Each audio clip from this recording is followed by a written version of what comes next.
आज 15 ऑगस्ट भारताचा स्वातंत्र्य दिन.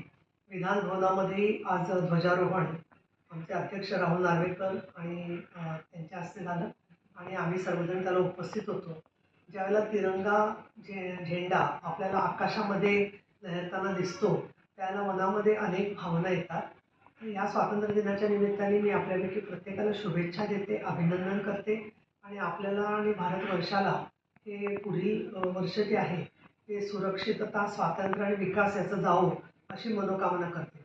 पंतप्रधान नरेंद्रजी मोदी साहेबांनी आज जे भाषण केलं, त्या भाषणामध्ये त्यांनी महिला सुरक्षेच्याच बरोबर समान नागरी कायदा याचाही उल्लेख केलेला आहे आणि कुठल्याही प्रकारचा जात, धर्म किंवा वर्ग याच्यामुळे भेदाभेद नको अशा प्रकारची भूमिका मांडलेली आहे.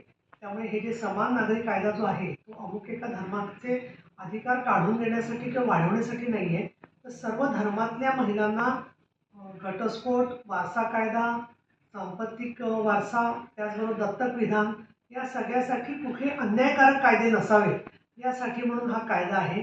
म्हणून माननीय मोदी साहेबांनी जो उल्लेख केला झेंडावंदनाच्या कार्यक्रमात त्याचं मी मनापासून स्वागत करते आणि विधान परिषदेचे उपसभापती म्हणून आपल्याला मी मुद्दाम माहिती सांगू इच्छिते की विधान परिषदेला 100 वर्ष पूर्ण झाल्यामुळे 3 सप्टेंबरला माननीय राष्ट्रपती द्रौपदी मुर्मू ताई आमच्या विधिमंडळामध्ये येणार आहेत आणि तोही कार्यक्रम 3 सप्टेंबरला संपन्न होणार आहे.